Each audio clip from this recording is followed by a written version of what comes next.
डिसेंबरला बैठक होण्याची शक्यता. पक्षाकडून गटनेता म्हणून कोणाचा चेहरा जाहीर करणार याकडे सगळ्यांचं लक्ष. सत्ता स्थापनेच्या धावपळीमध्ये काळजीवाहू मुख्यमंत्री एकनाथ शिंदे दरे गावात दाखल. एकनाथ शिंदे 2 दिवस गावी मुक्काम करणार. एकनाथ शिंदे हे नाराज नाही तर प्रकृती ठीक नसल्यानं ते दरे या त्यांच्या मूळ गावी गेले. उदय सामंत याचं स्पष्टीकरण. महायुतीचा शपथ सोहळा 5 डिसेंबरला आझाद मैदानात होणार. मुख्यमंत्र्यांच्या शपथविधी सोहळ्याला पंतप्रधान नरेंद्र मोदी देखील उपस्थित राहणार. मोदींसह भाजपच्या अनेक वरिष्ठ नेत्यांची उपस्थिती असणार. 5 डिसेंबरला महायुतीचा शपथविधी सोहळा होणार. मग 5 तारखेपर्यंत हे राज्य कोणाच्या भरवशावर? सुषमा अंधारे यांचा सवाल.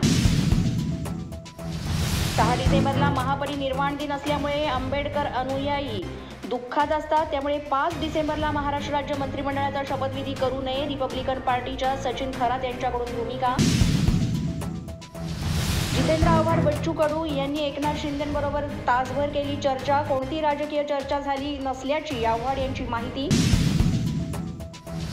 एकनाथ शिंदे यांनी शिवसेनेचं नेतृत्व करावं आणि त्यांनी राज्यातच काम करावं. उदय सामंत यांची भूमिका. मुख्यमंत्री म्हणून देवेंद्र फडणवीस यांचं नाव वरिष्ठांकडून निश्चित. संजय केळकर यांची प्रतिक्रिया.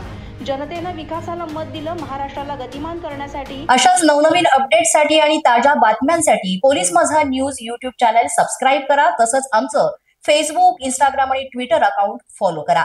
अधिक माहितीसाठी आमच्या www.polismazanews.com या वेबसाईटला भेट द्या.